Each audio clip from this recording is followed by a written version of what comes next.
জলপাইয়ের হারিয়ালি আচার করার জন্য প্রথমেই আমরা নিয়ে নিব জলপাই, সাথে থাকবে রসুন, তারপর কাঁচামরিচ, দেশি আদা আর ধনিয়া পাতা। আরও লাগবে 7-8টা কুচি করা জলপাই। এছাড়াও আরও বেশ কিছু ইনগ্রিডিয়েন্টস লাগবে, যেগুলো আমি আচার তৈরির মাঝে মাঝে বলে দিব। কথা বলতে বলতে আমি ধনিয়া পাতাগুলো কুচি করে ব্লেন্ডারের মধ্যে নিয়ে নিয়েছি। এরপর এই যে আস্ত জলপাইগুলো আপনারা আপনাদের যে কোনো পছন্দ অনুযায়ী এরকম খাঁজ কেটে দিবেন। এখানে আমি একটা জলপাই করে দেখিয়ে অফ ক্যামেরায় বাকিগুলোও করে নিলাম।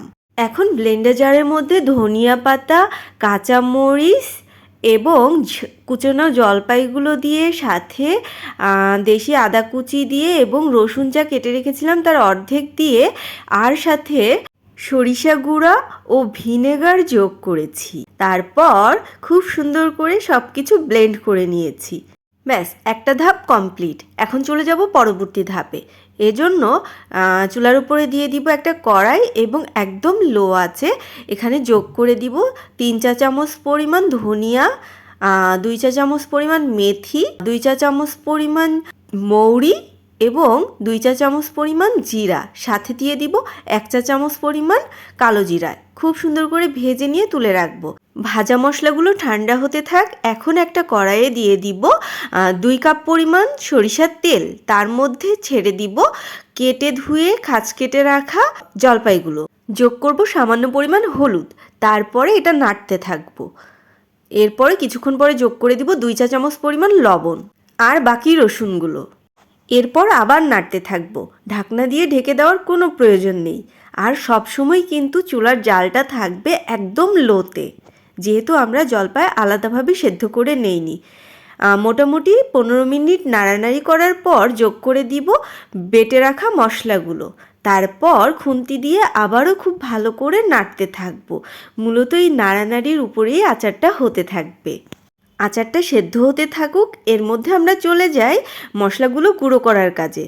এখন ওই যে ভেজে রাখা মশলাগুলো দিয়ে দিব একটা গ্রাইন্ডারের মধ্যে, অথবা এই কাজটা আমরা পাটাতেও করে নিতে পারি বা হামানদিস্তাতেও করে নিতে পারি। মশলাগুলোকে কিন্তু একেবারে মিহি করে ফেলবো না, একটু আধা ভাঙা করে রাখবো। এই যে দেখেন আমি কীরকম আধা ভাঙা করে রেখেছি, এইরকম করে রাখবেন। মশলা গুঁড়া করা শেষ। এখন চলে আসলাম আচারের কাছে। এখানে আমার কাছে মনে হয়েছে একটু লবণ কম হয়েছে, তাই আমি যোগ করে দিলাম আরও 1 চা চামচ পরিমাণ লবণ এবং এই যে ভেজে রাখা মশলার অর্ধেকটা দিয়ে দিব এই পর্যায়ে। আর আচারটার টেস্ট ব্যালেন্স করার জন্য যোগ করে দিব 2 চা চামচ পরিমাণ চিনি। চিনির পরিমাণটা আপনারা আপনাদের স্বাদ অনুযায়ী দিবেন। কে কতটা মিষ্টি চাচ্ছেন তার উপরে। আমি একটু টকটক আচারই খেতে চাচ্ছি। ব্যাস, আবারও লো ফ্লেমে নাড়তে থাকবো। চিনিটা গলে আচারের সাথে মিশে যাওয়ার পর এখন যোগ করে দিব হাফ কাপ পরিমাণ সরিষার তেল।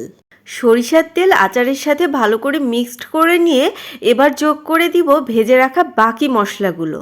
ব্যাস, এবার এই মশলাগুলো আচারের সাথে মিক্সড করে নিতে পারলেই আমাদের আচার মোটামুটি তৈরি হয়ে যাবে। এই যে দেখুন আমাদের আচার তৈরি হয়ে গিয়েছে এবং জলপাইগুলো খুব সুন্দর সেদ্ধ হয়ে গিয়েছে।